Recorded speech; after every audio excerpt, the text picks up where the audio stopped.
En Positiva trabajamos día a día alcanzando la experiencia y calidad con las que podemos asegurar lo más valioso para todos, la vida. Pensamos en tu bienestar y en el de los que más quieres. Por eso creamos un amplio portafolio de seguros de vida y riesgos laborales. El respaldo del Estado colombiano, la solidez financiera de nuestra compañía y cobertura a nivel nacional son cualidades únicas que nos permiten ser la aseguradora de todos los colombianos. Tu vida está llena de momentos especiales y sueños por cumplir. En Positiva te acompañamos en cada uno de ellos, asegurándonos que lo vivas al máximo. Al igual que tú, siempre buscamos lo mejor para las personas que más queremos. Para ti y para ellos, creamos un portafolio de seguros de vida que te permiten disfrutarlos mientras construyes un gran futuro. Entendemos que la vida está llena de imprevistos, por eso en Positiva nos encargamos de ellos con seguros de accidentes personales, seguro exequial, accidentes personales, generación positiva, que se adapta a las necesidades de cada institución educativa, entre otros. Igualmente acompañamos a los grupos de personas que comparten necesidades de aseguramiento similares con los mejores seguros de vida grupo para empresas, cooperativas, asociaciones, entre otros. También estamos presentes en uno de los momentos que más anhelas, tu pensión. Con nuestra opción de renta vitalicia, tú y tus seres queridos que estén próximos a pensionarse pueden contar con una mesada para toda la vida. Siempre estamos conectados con el fin de darte todo lo que necesitas. Nuestros canales de atención están dispuestos y capacitados para asesorarte con las respuestas y soluciones que buscas en cualquier momento. Positiva, la aseguradora de todos los colombianos. Muy buenas tardes para todos nuestros asistentes. Reciban un cordial saludo desde Positiva Compañía de Seguros y Positiva Educa. Soy Angélica Cortés, quien nos acompañará al Día de Acción Educativa de la Comunidad Nacional de Conocimiento en Medicina Preventiva y del Trabajo, con la temática titulada Sesión 5, Alimentos y Prevención de Enfermedades en el Trabajo. Para dar inicio, le damos la bienvenida a nuestro experto de la comunidad, el doctor Cristian Alonso Ramírez. Él es médico cirujano, magíster en Educación e Investigación Cualitativa, especialista en Administración de Salud Ocupacional, tecnólogo de Higiene y Seguridad Industrial, asesor internacional, profesor de posgrado y maestrías de diferentes universidades nacionales e internacionales. Doctor Cristian, muy buenas tardes y bienvenido. Buenas tardes, Angélica, ¿cómo estás? ¿Cómo te va? Bienvenidos a todos ustedes, ingeniero y todos los demás que están hoy acompañándonos en esta interesante temática sobre cómo los alimentos son parte de la prevención de la enfermedad, pero específicamente de la enfermedad laboral, un tema que a veces no tomamos tan en cuenta. Muy bien, recuerden que estamos dentro de nuestra ruta del conocimiento y aquí vamos en nuestra sesión 5. Les recuerdo que nuestra sesión 6 será sobre el seguimiento de los trabajadores con enfermedades crónicas, diabetes, hipertensión, en fin, cáncer, diferentes tipos de enfermedades. Y después seguiremos con, ya estamos llegando casi a la mitad de la ruta del conocimiento, Angélica. Vamos bastante bien. Aquí les tengo entonces nuestra primera tema del día de hoy, que sería nuestra evaluación. Y si quieres de una vez iniciemos, Angélica. Bueno, doctor, muchísimas gracias. Les recordamos a nuestros asistentes que a lo largo de esta acción educativa realizaremos dos sondeos, uno al iniciar y otro al finalizar. El objetivo del sondeo inicial es saber con qué conocimientos llegan nuestros asistentes y el objetivo del sondeo final es saber con cuáles se retiran. Entonces vamos a dar inicio a nuestro sondeo con la primera pregunta. ¿Qué es malnutrición? A se refiere a las carencias, los excesos. B, los desequilibrios de la ingesta calórica. C, los desequilibrios de los nutrientes. D, ninguna de las anteriores. E, todas las anteriores. Vamos a darles unos segundos a nuestros asistentes para que seleccionen la respuesta que consideran correcta. Bueno, vamos a conocer el resultado de esta primera pregunta. Dice A, se refiere a las carencias, los excesos, 14%. B, los desequilibrios de la ingesta calórica, 3%. C, los desequilibrios de los nutrientes, 11%. D, ninguna de las anteriores, 0%. E, todas las anteriores, 72%. Vamos con la segunda pregunta de nuestro sondeo inicial. ¿Qué puede producir en los trabajadores la malnutrición? A, disminución de la productividad. B, afecta la seguridad. C, afecta la salud. D, ninguna de las anteriores. E, todas las anteriores. Bueno, mientras seleccionan la respuesta correcta, les recordamos que pueden hacer sus preguntas en el chat y estas serán resueltas en un espacio de preguntas al finalizar la acción educativa. Bueno, vamos a conocer el resultado de esta segunda pregunta. Dice A, disminución de la productividad 1%, B, afecta a la seguridad 0%, C, afecta a la salud 15%, de ninguna de las anteriores 2%, E, todas las anteriores 82%. Vamos con la tercera y última pregunta de nuestro sondeo. La nutrición del trabajador A debe ser una alimentación tipo. B, influye en él y en su familia. C, no es asunto de la empresa. D, ninguna de las anteriores. E, todas las anteriores. Bueno, vamos a conocer el resultado de la tercera y última pregunta. Dice A, debe ser una alimentación tipo, 19%.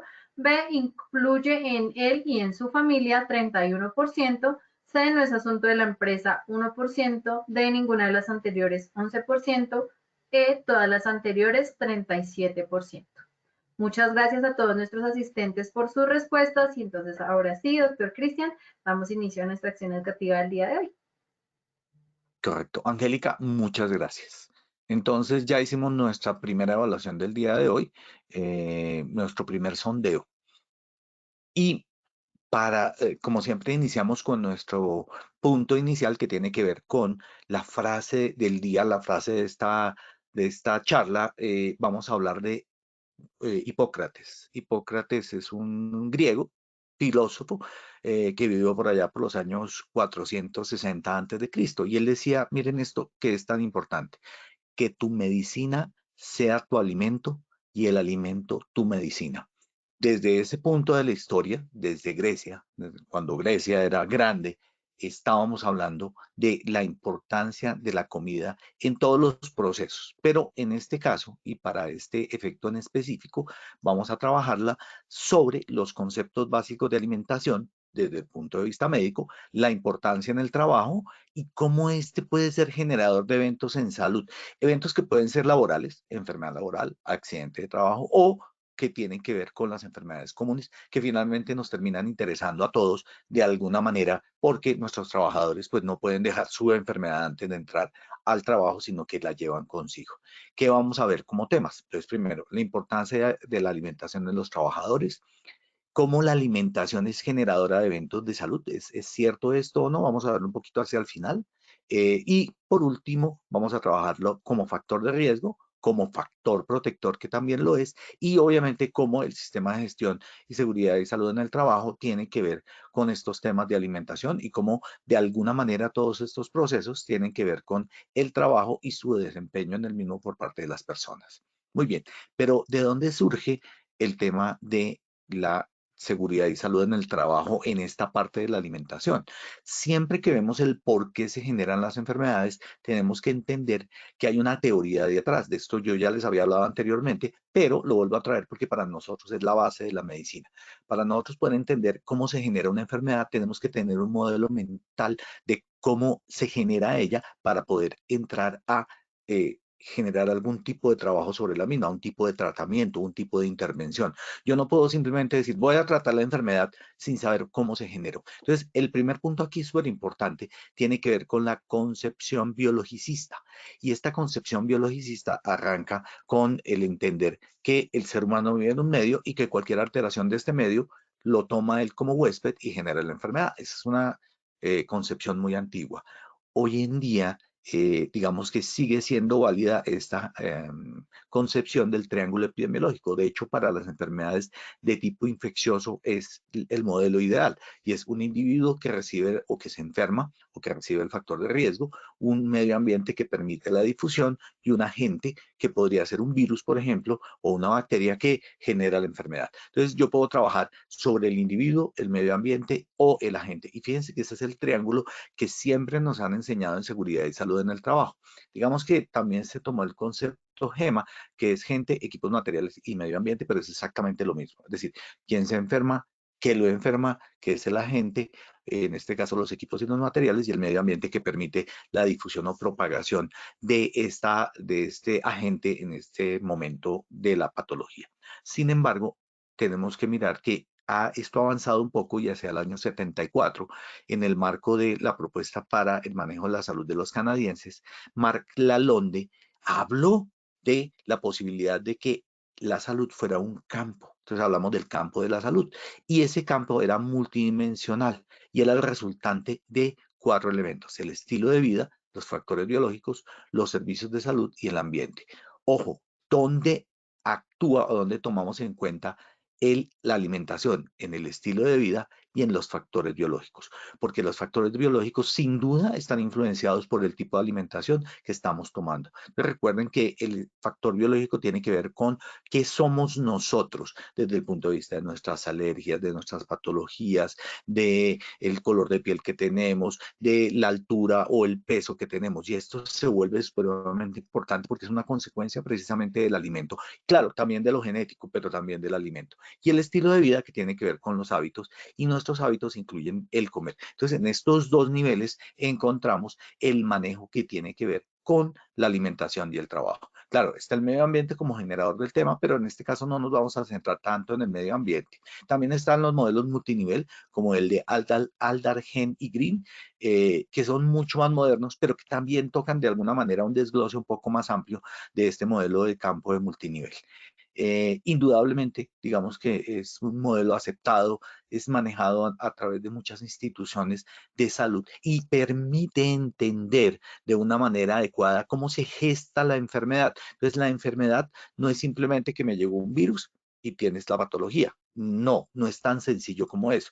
En el tema del campo de salud decimos que existen una serie de elementos o variables que interactúan entre sí. Entonces, si bien es cierto, una persona puede tener, por ejemplo, un estilo de hábito de comida en sus estilos de vida saludable inadecuado, necesita también un factor biológico. Entonces, por ejemplo, ustedes ven que hay personas que sin consumir tantas grasas o inclusive con medicamento y con dieta, aún así tienen niveles elevadísimos de colesterol de baja densidad, que es el malo. Ese colesterol proviene de un manejo de su factor biológico. ¿Por qué? Porque genéticamente está predestinado a tener hipertrigliceridemias e hipercolesterolemias, es decir, de tener el colesterol alto o los triglicéridos altos. Entonces, eso tenemos que tenerlo en cuenta. Y usualmente cuando encontramos que son muy resistentes al tratamiento, seguramente hay un factor genético allí.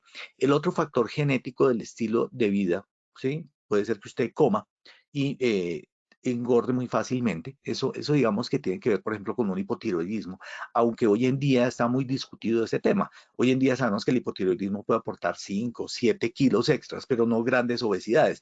Luego, en esa obesidad tiene que haber algo más. ¿Y qué puede haber? Por ejemplo, la influencia del estilo de vida de los padres. Entonces, claro, clave el tema. Cuando nosotros trabajamos en la salud del padre o de la madre, que son trabajadores, estamos trabajando también de manera colateral y de contera con la salud de los hijos. ¿Por qué? Recuerden que los hijos no es que se engorden porque el papá es gordo, es que se engordan porque tienen los mismos hábitos de comer o de no comer. Entonces también pueden ser desnutridos. Ahora, que la desnutrición seguramente es más bien porque no hay con qué tener ese aporte calórico o ese aporte proteico importante o ese aporte de líquidos clave para las personas para poder hacer su desarrollo. En ese orden de ideas, siempre tenemos que tener en cuenta entonces que el concepto de campo de la salud nos explica la enfermedad. Claro, también está el servicio de salud, de manera tal que cuando uno encuentra situaciones como la de La Guajira, donde es endémica la desnutrición y también otras enfermedades, al igual que en otras partes del país, pero ya sobre todo el tema de nutrición, esos servicios de salud también tienen la obligación de entender y manejarlo. Entonces, cuando el sistema de salud no funciona, nos van a entregar trabajadores ya con problemas nutricionales muy severos. Y ahorita vamos a ver cómo la nutrición afecta, por ejemplo, la composición del tendón y eso obviamente va a generar una tendinitis o cómo la alimentación genera, por ejemplo, problemas inflamatorios. Las grasas son proinflamatorias. Hoy en día hablamos de sistemas inflamatorios de baja intensidad. Entonces, no es necesario que sea el gran trauma o el gran generador, la toxina de una inflamación. a veces estos procesos de latencia larga, como es el caso de la comida y de los nutrientes, pueden generar procesos inflamatorios. De hecho, hay comidas inflamatorias. Entonces, yo tengo un paciente, un trabajador, que tiene una epicondilitis, que de hecho es una inflamación, y todas estas lesiones de tejidos son inflamaciones. Estos alimentos tienden a generar como factor de riesgo mayor inflamación. Obviamente el medio ambiente pues es el que genera el proceso, pero tenemos que tener en cuenta que sin los otros tres no se va a dar. Entonces eso es clave tenerlo clarísimo en la mente. Muy bien.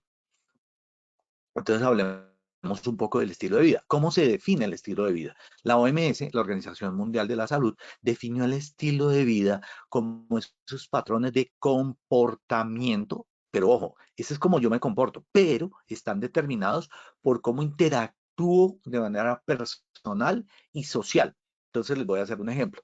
En estos días que estaba fuera del país, siempre nos preguntaban, y yo siempre digo, nosotros tenemos arepas, empanadas, y estábamos hablando de este tema, pero me decían, bueno, y la pregunta clave siempre es, ¿y de dónde es la arepa?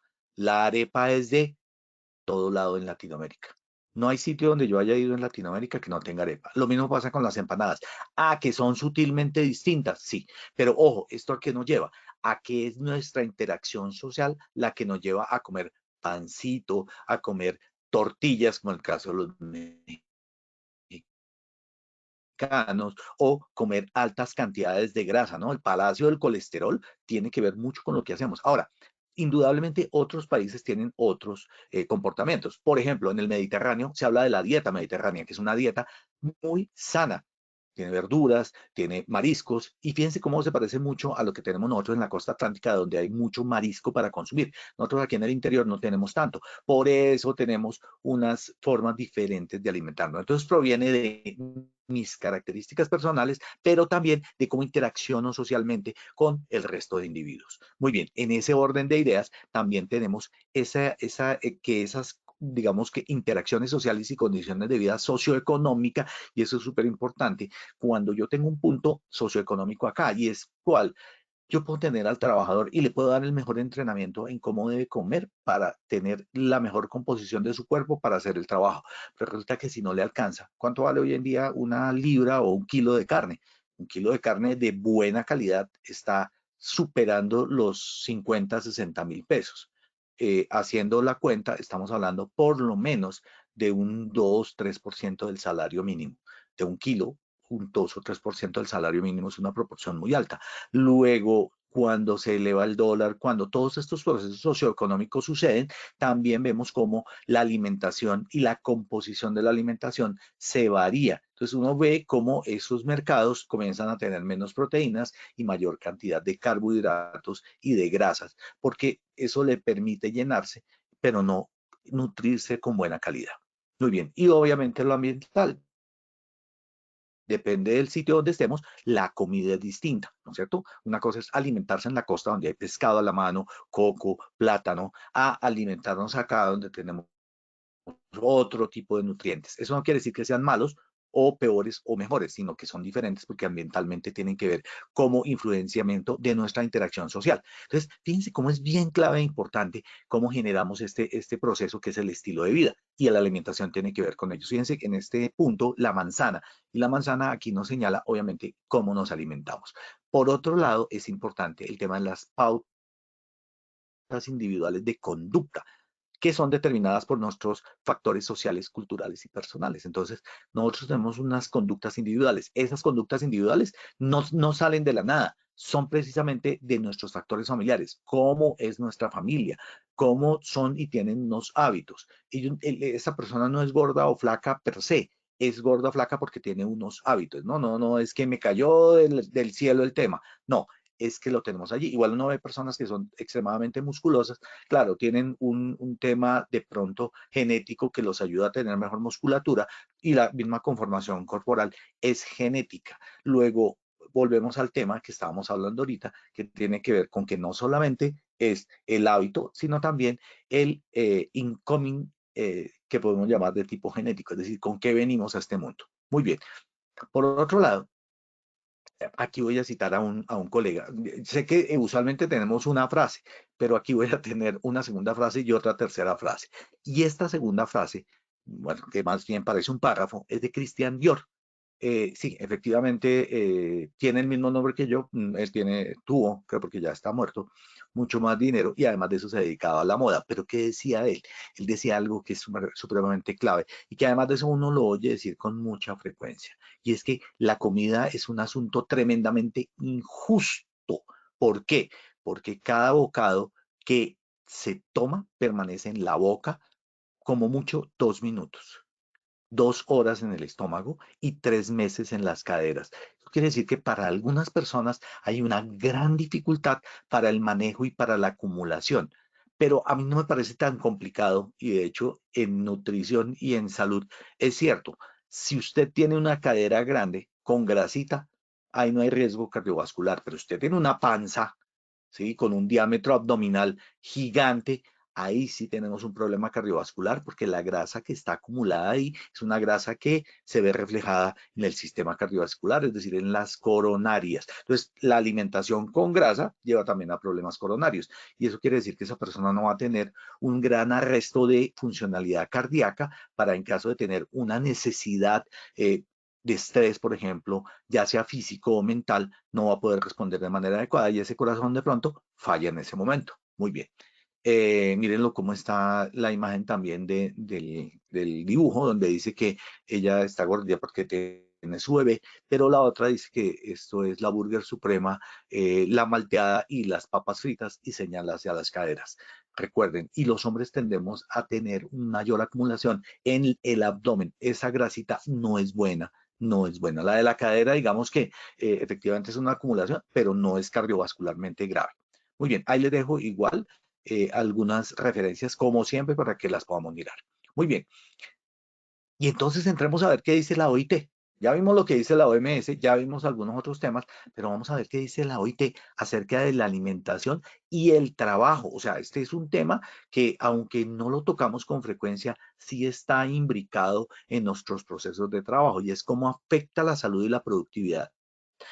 Como les dije, en la base de la referencia de este estudio citado por la Organización Internacional del Trabajo, que fue presentado en la jornada mundial que hubo en Orlando, Florida. ¿Y qué decían allí? Miren lo que decían, que es supremamente importante. La mala alimentación en el trabajo causa pérdidas hasta del 20% de la productividad. O sea que el trabajo y la productividad tienen que ver con la alimentación.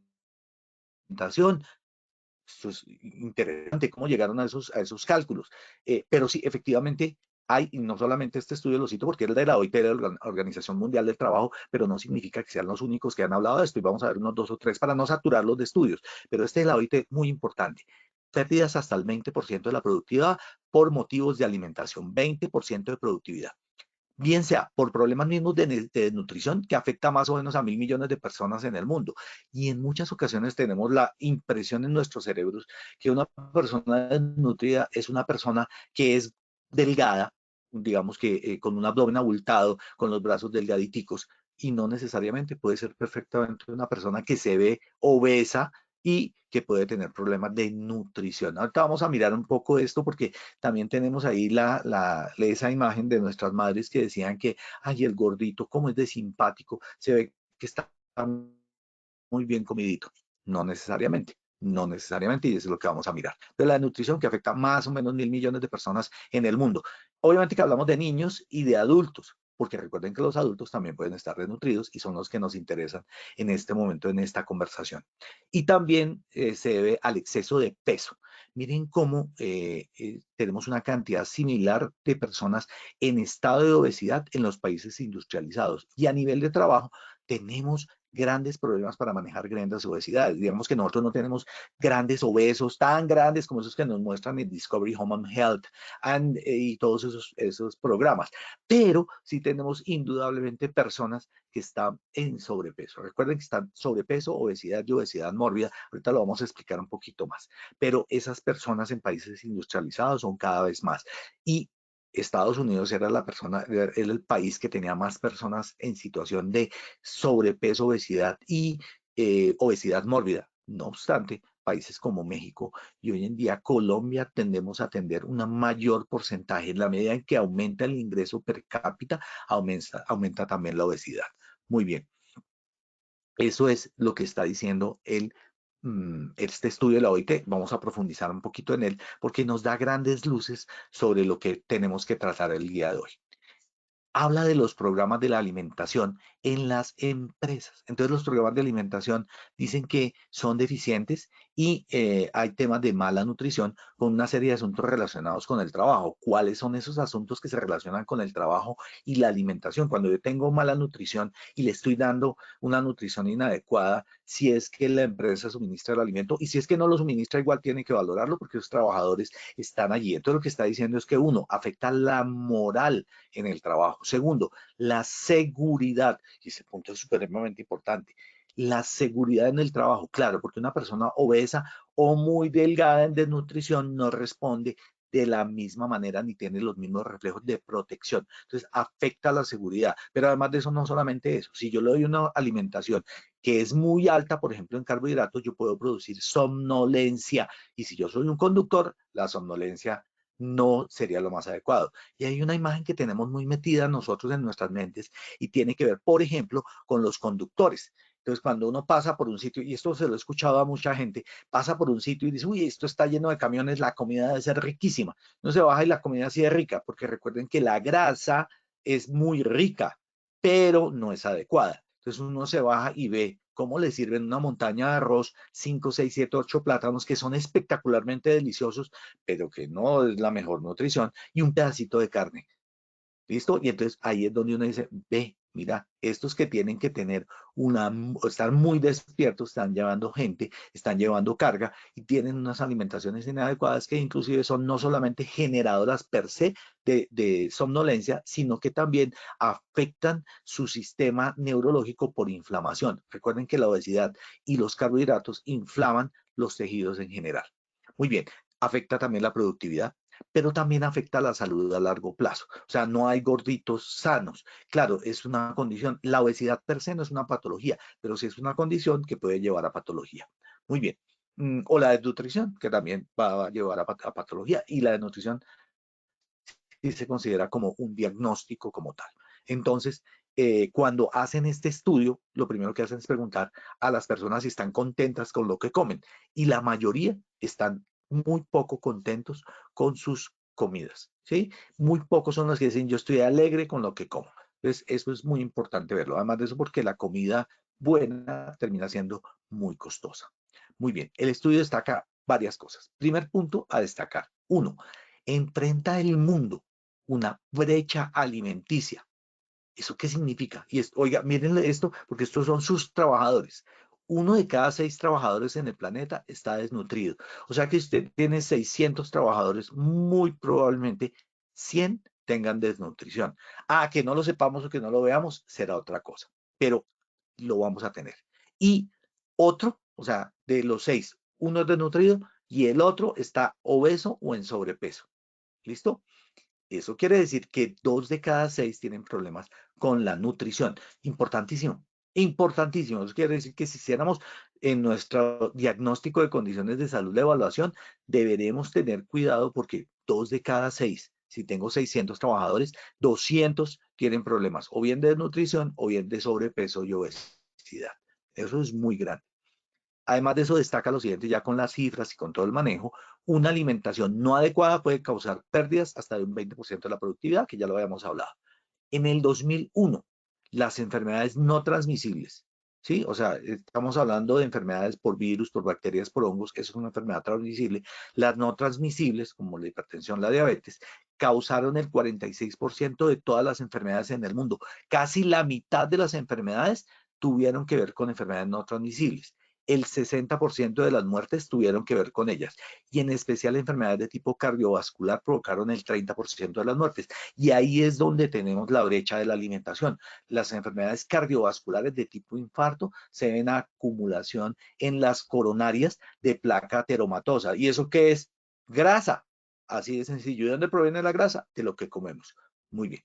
En el 2020 podrían representar el 57% de las enfermedades. Fíjense que, y además de eso, digamos que un poco se atraviesa la pandemia y también genera problemas de obesidad, pero además de eso, obviamente, incrementa las transmisibles. En el mundo en desarrollo, el aumento del 1% de las calorías resulta en el aumento del 2.27% de la productividad laboral. Es decir, que el consumo de calorías está relacionado directamente con la productividad laboral. Cuando yo revisaba estas cifras decía, de qué interesante, uno no tiene en cuenta muy bien la alimentación dentro de la productividad, pero es supremamente clave. Muy bien. ¿Qué más dice este estudio? Dice que en Asia suroriental la deficiencia de hierro, es decir, consumo de alimentos que tengan hierro, lenteja, pan tiene hierro, obviamente, y otros elementos tienen hierro, no es tan común y cada vez menos cuando consumimos menos alimentos naturales y más alimentos hiperprocesados, provoca pérdidas de productividad de 5.000 millones de dólares. Recuerden que esto en las cifras golpea mucho a todo el mundo. En la India, el costo ocasionado por la pérdida de productividad en las enfermedades y muertes relacionadas con la desnutrición oscila entre 10.000 y 28.000 millones de dólares. Y la cifra la estoy leyendo correcta. O 3 al 9% del Producto Interno Bruto. El Producto Interno Bruto de la India es una burrada, es una cosa supremamente grande. Del 3 al 9% es del costo de la desnutrición y las enfermedades por desnutrición. Termina siendo un costo gigante, muy grande. Las naciones más ricas del mundo, entonces estábamos hablando de la India y la desnutrición, pero ahora miremos las naciones ricas. ¿Se libran por tener disponibilidad de comida? No, las naciones ricas, la obesidad causa entre el 2 al 7% del total de costos médicos, o sea que 2 al 7%, eso es muy grande porque además de eso, salud en los Estados Unidos y obviamente en Europa, en los diferentes países del primer mundo, tienen unos costes de salud muy grandes. En Estados Unidos específicamente, el costo de obesidad para las empresas, reflejado en costos de seguros, en licencias pagadas, es decir, en incapacidades temporales, suma 12.700 millones de dólares anuales. Es decir, estamos frente a un problema de magnitudes muy grandes en términos de dinero. En Estados Unidos, donde 2/3 de la población se registran con sobrepeso. 2/3, eso quiere decir más o menos el 66% de la población tiene sobrepeso, es decir, está por encima de 25 de índice de masa corporal. Dice que los costos de atención médico fueron aproximadamente 51.600 millones de dólares y la pérdida de productividad es aproximadamente de 3.900 millones de dólares, reflejados en 392 millones en jornadas laborales perdidas, es decir, en incapacidad, 239 millones en jornadas por actividades restringidas, es decir, donde se está restringiendo la capacidad de trabajo por efectos derivados de la obesidad y el 89.5 jornadas de cama, es decir, hospitalización, 62.6 millones de visitas al médico y obviamente eso es ausentismo. Entonces, fíjense cómo este problema es algo mucho más que simplemente elementos de nutrición. Tiene que ver con, efectivamente, con procesos que afectan la productividad y los costos en el trabajo. Entonces, cuando uno mira el iceberg de costos, tiene que tener en cuenta que estos elementos se vuelven supremamente importantes para tenerlos en cuenta. Muy bien. Nutrición y trabajo. Revisemos el tema de la nutrición y el trabajo un poquito más. Miren cómo nosotros, dentro del tema de salud ocupacional y seguridad y salud en el trabajo, el tema de la nutrición se ha convertido en uno de los pilares principales. Esto es de acuerdo con unos artículos que están haciendo revisiones de estos temas y dicen que ya las empresas de diferentes sectores han detectado que un gran porcentaje de su, aquí dice plantilla laboral, esto es muy español, tiene que ver con la gente que está trabajando con ellos, no cuenta con una adecuada alimentación. Entonces está diciendo, el tema de alimentación me está afectando porque ellos ya tienen una mala alimentación. Es importante que los centros de trabajo se tengan en cuenta la revisión constante del diagnóstico de enfermedades que pueden haber sido ocasionadas por una mala nutrición. ¿Eso qué quiere decir? Que debemos apuntar a tener sistemas de vigilancia epidemiológica que hagan seguimiento del estado nutricional de las personas y de las patologías correlacionadas. Ahorita vamos a mirar un poquito eso. La nutrición es una alimentación que contenga realmente nutrientes que necesita el cuerpo. ¿Qué necesita nuestro cuerpo? Verduras, frutas, proteínas de todo tipo animal, tanto proteínas provenientes del mar, pescados, proteínas provenientes de carnes rojas, ¿no es cierto? Y proteínas, estas otras proteínas que había mencionado eran carnes blancas, carnes rojas, vegetales y frutas. Teniendo en cuenta que no por ser un azúcar que provenga de las frutas, necesariamente es un azúcar bueno. Si yo me como un racimo de plátanos, la cantidad de glicemia se me va a subir, la cantidad de azúcares es muy alta. Luego hay que tener mucho cuidado con eso que hablamos de es natural y como es natural es bueno. No necesariamente. Bueno, eso es un concepto que tenemos que ir revisando muy bien.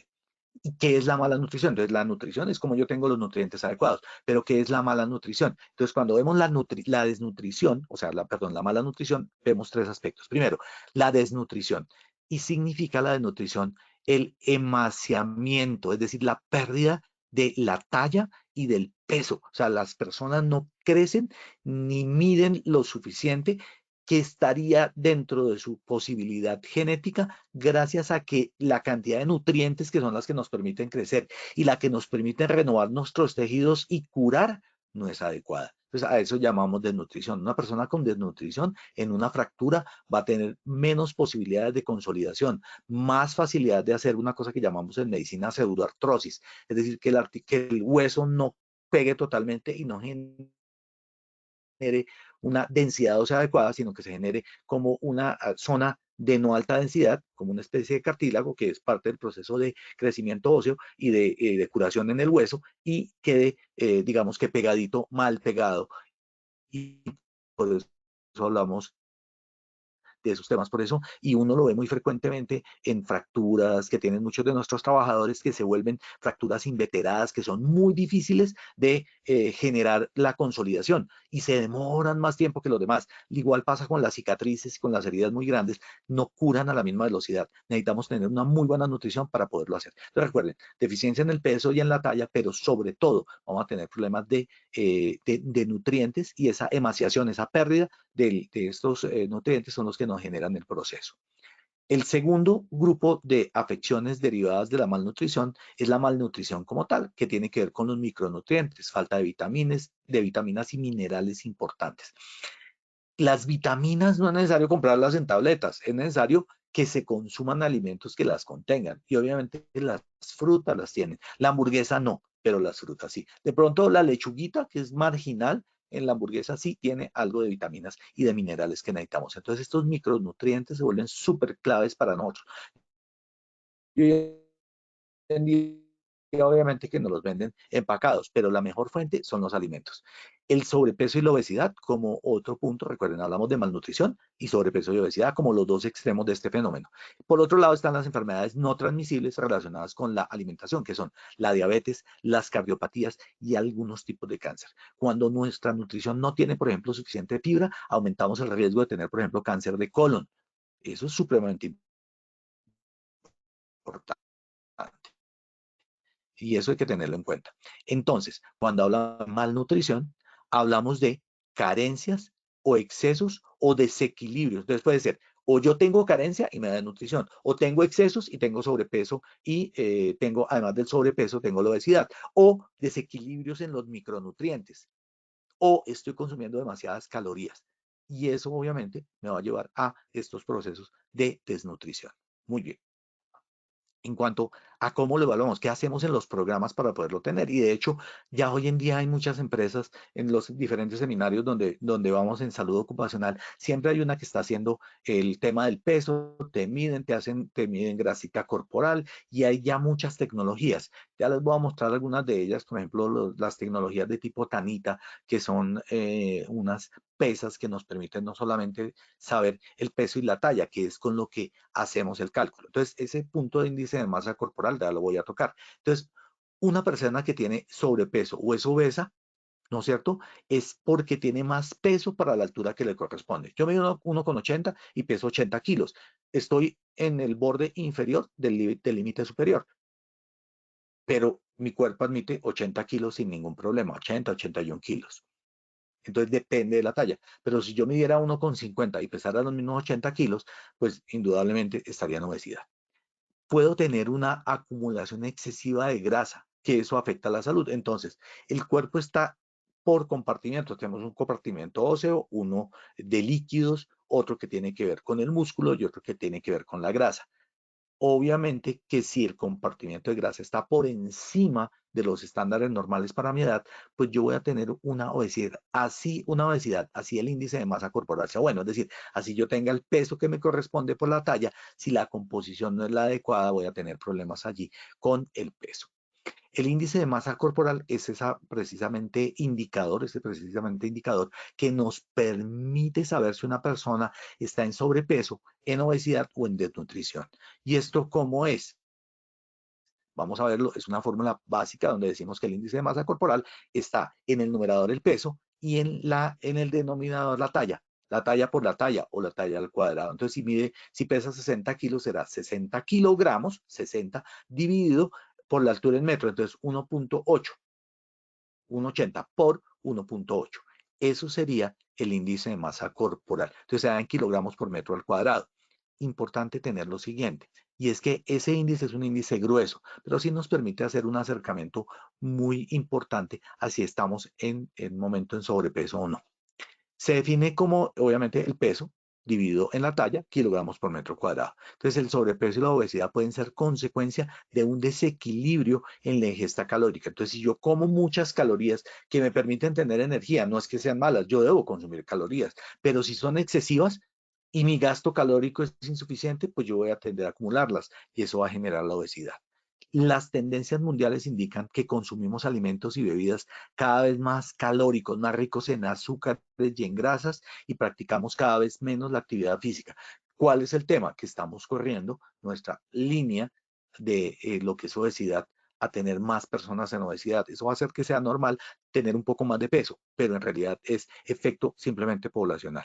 Miren la gráfica de la derecha, donde estamos mostrando a una persona con índice de grasa corporal 30,9 y otra que es exactamente igual de 30,9. Pero miren cómo esta persona que pesa 100 kilogramos y mide 1,80 es un mastodonte lleno de músculo, el de la izquierda, mientras que el de la derecha es exactamente la misma talla, es exactamente el mismo peso, pero estamos hablando de obesidad. Luego, el índice de masa corporal no es el más adecuado para poder evidenciar este tema. Por eso, y aquí está la interpretación, recuerde que si es menos de 18 el índice de masa corporal de 18,5, estamos frente a bajo peso y desnutrición, y si estamos por encima de 25, estaríamos hablando de sobrepeso. Por encima de 30, obesidad grado 1, por encima de 35, obesidad grado 2, por encima de 40, obesidad grado 3 o mórbida, y por encima o mayor de 50 de una obesidad grado 4, que son unas obesidades gigantes. Luego, lo más adecuado para poder evaluar a nuestros trabajadores será conseguir lo que nosotros llamamos pesas con bioimpedancia. Entonces las personas toman unos hierritos y se ponen de pie en una pesa sin las medias, y esa pesa lo que hace es pasar y medir con estos electrodos cómo está nuestra composición corporal. Entonces, mi consejo para las empresas cuando hagan estas jornadas es que evalúen cuál es la composición corporal del individuo en términos de agua, proteína, minerales y masa de grasa. Y eso sí me va a permitir decir con mucha más certeza si estamos frente a una persona que está en obesidad o no. Allí les dejo el artículo que habla precisamente de composición corporal, y recuerden que en general, obviamente los hombres y las mujeres tenemos diferencias, pero en general el hombre y la mujer pueden estar alrededor del 55 a 65% de composición de agua, entre el 15 y el 20 el hombre tenemos grasa y entre el 20 y el 30 grasa. Para las mujeres, hombres y mujeres estamos alrededor del 5,5, 6 de minerales, y proteínas el 14 o el 16%, más o menos debería ser la composición normal. Cualquier composición diferente se entiende como una composición normal, y más si esta es de grasa. Podemos tener mucha composición del músculo y menos de las otras. Eso está bien, pero la otra no es tan clave o una buena masa ósea. Las enfermedades no transmisibles que se dan por este fenómeno son, por ejemplo, las enfermedades de tipo cardiovasculares, el infarto agudo de miocardio, los accidentes cerebrovasculares, muchos tipos de cáncer, como les había contado, y las diabetes. Esto es por la mala nutrición. Y observen aquí en esta gráfica enfermedades no transmisibles debido a las complicaciones del peso y la obesidad. En temas osteomusculoarticulares, miembros inferiores sufren mucho. Cadera, rodilla, tobillo tienden a sufrir artrosis por el sobrepeso. La diabetes tipo 2 se ve incrementada junto con el hipotiroidismo y otras enfermedades de tipo endocrino, por eso hablamos de síndromes metabólicos. La hipertensión arterial, de hecho, uno de los tratamientos para la hipertensión arterial es bajar de peso a las personas. Es muy interesante esto, pero la idea es que eso es debido al sobrepeso. El atacarlo y bajarlo mejora de una manera dramática tanto la diabetes como la hipertensión. Entonces, es la nutrición aquí clave. Este estudio, por ejemplo, fue de las necesidades alimentarias de un grupo de asperjadores. Son tipos que se meten en 2 trajes impermeables y durante 4, 6 u 8 horas hacen aspersión de productos químicos. Luego tienen que estar bajo un traje totalmente aislado.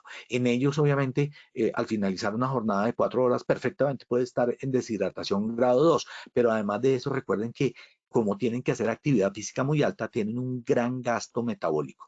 Recuerden que la fórmula de gasto metabólico es básicamente el gasto energético basal. Nosotros tenemos, así estemos dormidos, gastamos energía, el gasto energético de la actividad física y el efecto térmico de los alimentos. Y también tenemos tareas que tienen metabolismo ligero, moderado, elevado y muy elevado. Entonces, si yo estoy aquí sentado, tengo un gasto entre ligero y moderado, mientras que una persona que está moviendo bultos, levantando cargas, tiene un gasto muy elevado y eso hace que gaste más. Luego puede consumir más alimentos. Entonces, aquí hay simplemente esta tabla para que la miren de gasto metabólica, cuánto significa caminar o trotar o hacer cicla, cómo hay mayor cantidad de kilocalorías gastadas. Y esto obviamente tiene que ver con los alimentos. Entonces, si yo voy a someter a un trabajador de estos a una gran carga de trabajo, yo perfectamente le puedo dar una dieta de 3.000 calorías al día, mientras que para nosotros sería inadmisible porque eso sería muy alto. Recuerden que esas 3.000 kilocalorías deben estar distribuidas más o menos el 40% en el almuerzo, que debe ser más o menos de 1.500 kilocalorías. Pero obviamente nosotros tenemos una serie de mitos. Entonces pensamos, ay, no, vamos a darle supernutrientes a este trabajador. De pronto, si usted está sentado como nosotros, sí necesitamos una dieta de estas de tipo gourmet, mientras que una dieta de la derecha, como es esa medio bandeja paisa que está ahí, sería clave tenerla en cuenta para estas personas que tienen un alto gasto calórico porque ellos lo van a utilizar. No vamos a hacerlo como este asado, donde dice que ahora sí vamos a cumplir con las órdenes del doctor. Vamos a tomar mucho líquido, cerveza y a quemar mucha grasa, la grasa que está en el asado. No es eso. Pero bueno, este tema se los dejo para que lo lean, es bien interesante. Tiene que ver cómo Dios supuestamente crea las cosas naturales que nos llevan a una buena dieta y el demonio o Satanás crea como hamburguesa todoterreno, en fin, y va creando, es como una respuesta entre los unos de los otros para poder llevar a la salud o no. Lo dejo para que lo puedan mirar. Un contenido calórico alto, fíjense si ustedes van a mediodía y se comen una bandeja paisa, eso son 1.200 kilocalorías. Si usted tiene un gasto calórico muy bajo, como es el caso de nosotros como trabajando en estos temas, pues 1.200 ya excedió casi que el gasto del día. Unas empanaditas, cada empanada gasta 250 kilocalorías, una hamburguesa con papas y gaseosa 1.010 kilocalorías y un almuerzo regular, un corrientazo, 800 calorías. Entonces, si usted es un trabajador de alto gasto, váyase por la bandeja paisa o por el almuerzo regular. Mientras que yo tendría que tener no, ni empanadas ni hamburguesas, sino una dieta mucho mejor. Ahora, esto es simplemente los contenidos. Entonces, esto es para que lo miren, cómo podríamos dar un contenido equilibrado. Bien. ¿Qué es la alimentación saludable? Entonces es cuando comemos lo que nosotros necesitamos. Tenemos que ser muy inteligentes para comer y lo que le ofrecemos a los trabajadores, bien sea que los entrenemos o bien sea que les demos lo que necesita. Entonces debemos comer de acuerdo con nuestro tipo de trabajo para no tener excesos calóricos o excesos de azúcares.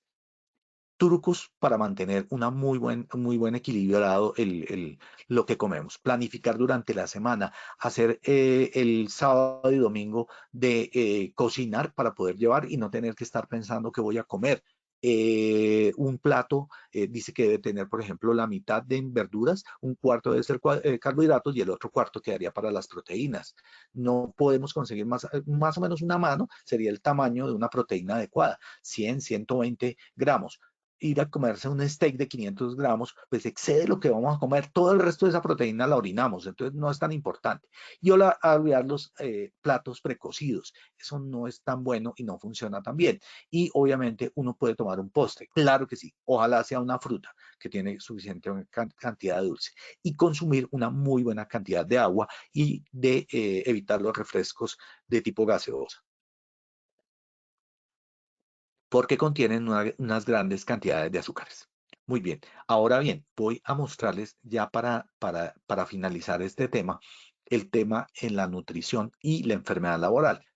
Entonces, miren cómo es el consumo de grasas saturadas, trans, sí, o sea, las grasitas malitas, contribuyen a la inflamación en todo el cuerpo, incluyendo los tendones. Entonces, si yo tengo un trabajador que puede tener tendinitis, la va a tener simplemente por la inflamación derivada de las grasas. El exceso de azúcares y elementos procesados puede aumentar la inflamación y también retrasar el proceso de curación. Ahí está la fecha del artículo y lo tengo al final relacionado. Las frutas y las verduras frescas, como los cítricos, el kiwi y las fresas, ayudan a la formación de colágeno porque tienen vitamina C, pero además de esos alimentos como la papaya y la piña tienen enzimas proteolíticas, o sea que disminuyen la inflamación de los tejidos que están enfermos. Por otro lado, el exceso de peso y la obesidad aumenta las lesiones de tipo tendinoso y osteomúsculo articular, especialmente en áreas de estrés como las rodillas, las caderas y los tobillos.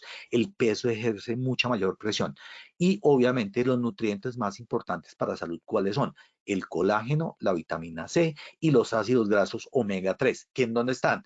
En los pescados y en las carnes de tipo blanco. Claro, un buen steak también debemos comerlo si no es en exceso. Recuerden que se emitió una circular que es la 010 del 2022 del Ministerio de Salud, que básicamente está hablando, aplica para las entidades promotoras de salud y para las IPS, donde se generan unas guías alimentarias basadas en alimentos para la población. Les dejo los links de estas guías alimentarias y cómo se garantiza, por ejemplo, el funcionamiento de las salas amigas de la lactancia, porque estamos promoviendo que la mamá tenga una lactancia adecuada con su bebé. Eso va a proteger a los niños. Y recuerden que el ejemplo de los padres lo siguen los hijos. Entonces, cuando uno influye en la salud, influyen los padres y en los hijos. Muy bien. Angélica, aquí les dejo varios artículos de lo que he estado hablando. Es súper importante que tengamos en cuenta que la nutrición hace parte del proceso de enfermedad, pero también de curación y además de eso, de mejoramiento. Muy bien. Si quieres, Angélica, procedamos a hacer nuestra segunda evaluación para ver cómo nos fue. Claro que sí, doctor Cristian. Bueno, entonces vamos a dar inicio con nuestro sondeo final. Vamos con la primera pregunta de nuestro sondeo. ¿Qué es malnutrición? A, se refiere a las carencias, los excesos. B, los desequilibrios de la ingesta calórica. C, los desequilibrios de los nutrientes. D, ninguna de las anteriores. E, todas las anteriores. Bueno, vamos a conocer el resultado de esta primera pregunta. A, se refiere a las carencias, los excesos, 8%. B, los desequilibrios de la ingesta calórica, 2%. C, los desequilibrios de los nutrientes, 9%. De ninguna de las anteriores, 2%. Y un 79%, todas las anteriores. ¿Cómo nos fue con esta pregunta, doctor? Súper bien, pasamos de una positividad en la respuesta del 72% para 130 personas a una positividad en la respuesta que es la E, que eran todas las anteriores, de un 79%, pero para 269 personas. O sea, efectivamente se aumentó muchísimo. El porcentaje refleja como un 7%, pero es mucho mayor. Sí, sí, con relación a los asistentes. Claro que sí, señor. Bueno, vamos con la segunda pregunta de nuestro sondeo. ¿Qué puede producir en los trabajadores la malnutrición? A, disminución de la productividad. B, afecta la seguridad. C, afecta la salud. D, ninguna de las anteriores. E, todas las anteriores. Bueno, vamos a conocer el resultado de esta segunda pregunta. Dice, A, disminución de la productividad 6%, B, afecta a la seguridad 0%, C, afecta a la salud 1%, de ninguna de las anteriores 0%, E, todas las anteriores 93%. ¿Cómo nos fue con esto? Bueno, esa cifra Encantadora está esta elevada. respuesta también. Súper bien, 93% correctas. Y habíamos tenido 82, o sea, magnífico. Bueno, Doc, muchas gracias. Vamos con la tercera y última pregunta. La nutrición del trabajador A debe ser una alimentación tipo. B, influye en él y en su familia. C, no es asunto de la empresa. De ninguna de las anteriores. E, todas las anteriores. Bueno, vamos a conocer el resultado de la tercera y última pregunta de nuestro sondeo. A, debe ser una alimentación tipo 19%. B, influye en él y en su familia 27%. C, no es un asunto de la empresa 1%. De ninguna de las anteriores 10%. E, todas las anteriores 44%. ¿Cómo nos fue con esta, Doc? También súper bien, aumentamos un 43% la respuesta correcta y es que afectaba a las personas y a su familia. Muy bien. Bueno, doctor, Muy bien. muchísimas gracias. Entonces, tenemos algunas preguntas. ¿Quieres que la revisemos? En la primera Sí, doc, pregunta, sí. Josué Barbosa dice que en la ciudad donde vivo aproximadamente hace 3 años atrás se potencializó la creación de restaurantes de comidas rápidas y muchas personas conocemos el daño que hacen estos alimentos, que hacen a nuestra salud, por qué los consumimos y por qué estos alimentos generan algún tipo de adicción. Bueno, lo primero es que eso es la tendencia clarísima y es que en todas las ciudades se está aumentando el consumo de comidas rápidas porque estamos aumentando también nuestra vida rápida. Eso es lo que llaman eh, fast food, o sea, la comida súper rápida. El slow food, que es un estilo de salud que se está implementando en los países europeos, es tomarlo con más calma. ¿No es cierto? Tomarlo con más calma significa también preparar los alimentos. No tenemos tiempo para prepararlos. Entonces, lo más fácil es generar hamburguesas, perros calientes. ¿Hay algún tipo de adicción? Sí, a la grasa y a los azúcares, pero sobre todo a los azúcares. Entonces, ese acompañamiento de hamburguesa con papas y con gaseosa, eso es de lo más, digamos, es una adicción no psicológica, sino es una adicción de tipo físico, que es lo más importante. La otra pregunta dice, me gustaría que dijera su opinión en la suplementación para los trabajadores. Yo creo que dar una mejor alimentación es mucho mejor que la suplementación. Es decir, claro, y podemos consumirlo. De hecho, mi esposa compra cantidades alarmantes de vitamina E, vitamina C, y yo también ya consumo algunas de ellas, porque cuando uno consume colágeno, digamos, yo diría que uno no tiene problemas con el colágeno, pero pues se siente uno más tranquilo consumiéndolo en suplementos. Es más costoso, o sea, indudablemente es mucho más costoso la vitamina C en tarro que la vitamina C en una naranja espectacular con la fibra que contiene. No hagan jugos, porque el jugo termina siendo un poquito de vitamina C, mucho azúcar y el líquido. La naranja como tal, consumirla completa, sí nos va a dar la fibra que necesitamos, además de el tema de la vitamina C. Y recuerden que la fibra en los alimentos nos ayuda a que no se consuman grandes cantidades de azúcares. Además de eso, no necesitamos más de una naranja y un jugo de naranja tiene por lo menos 2 o 3, es que con una es suficiente. El otro es cómo garantizar el buen estado de la salud cuando los alimentos son cada vez de menor calidad. No sé si son de menor calidad, ¿sabes? Josué, creo que hoy en día el tema de la alimentación, digamos que tenemos alimentos distintos, claro, hemos seleccionado muchos otros. Hay alimentos de buena calidad, pero también estamos seleccionando los alimentos de mala calidad. O sea, hay alimentos de buena calidad. Usted va al supermercado y hay gérmenes de no sé qué cosa, las zanahoritas, hay mucho alimento bueno, pero hacemos malas elecciones. Yo creo que es más un tema de elección más que de calidad de los alimentos. Y obviamente que los buenos alimentos cuestan mucho más, que eso también es clave para el hecho de que no se puedan consumir. Y cómo influye el estrés en la ingestión y la nutrición del alimento. De hecho, es al contrario. Hay alimentos que son estresantes, que generan mayor cantidad de estrés y una peor respuesta frente al mismo. Luego, la alimentación es clave para mejorar el estrés, igual que la música, igual que el deporte, pero hoy estamos hablando solamente de alimentación. Angélica, ¿me vas a comentar algo de la feria de Manizales? ¿Que estamos con feria en Manizales?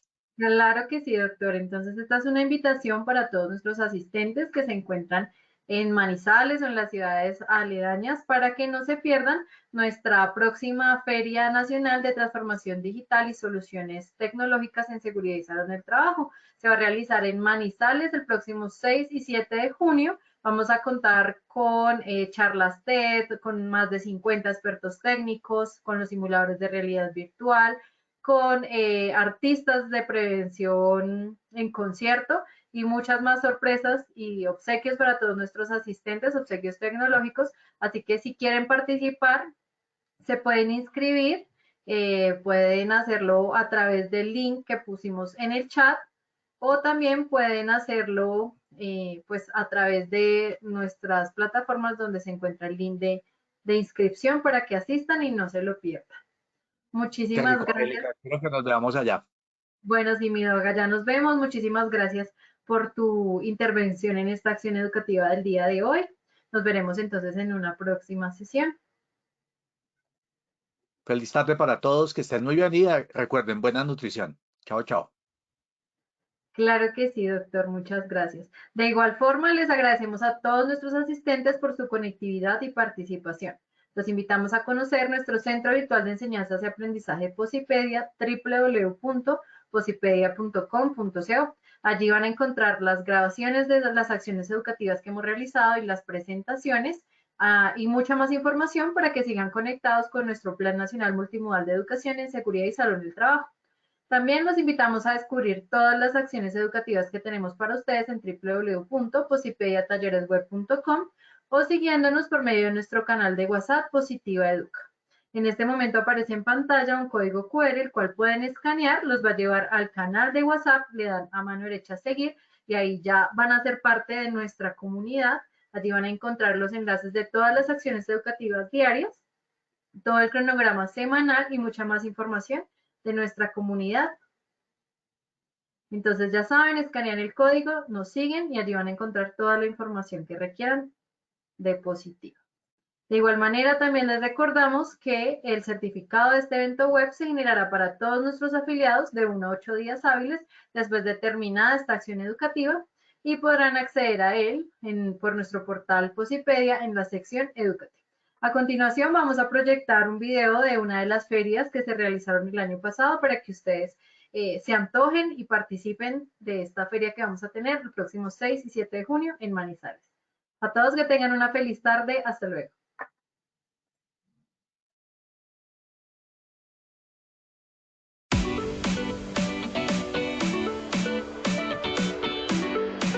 Estos espacios de verdad nutren nuestro conocimiento y nutren la experiencia para seguir incrementando mucho más la seguridad y el bienestar de los empleados, pero también el bienestar propio.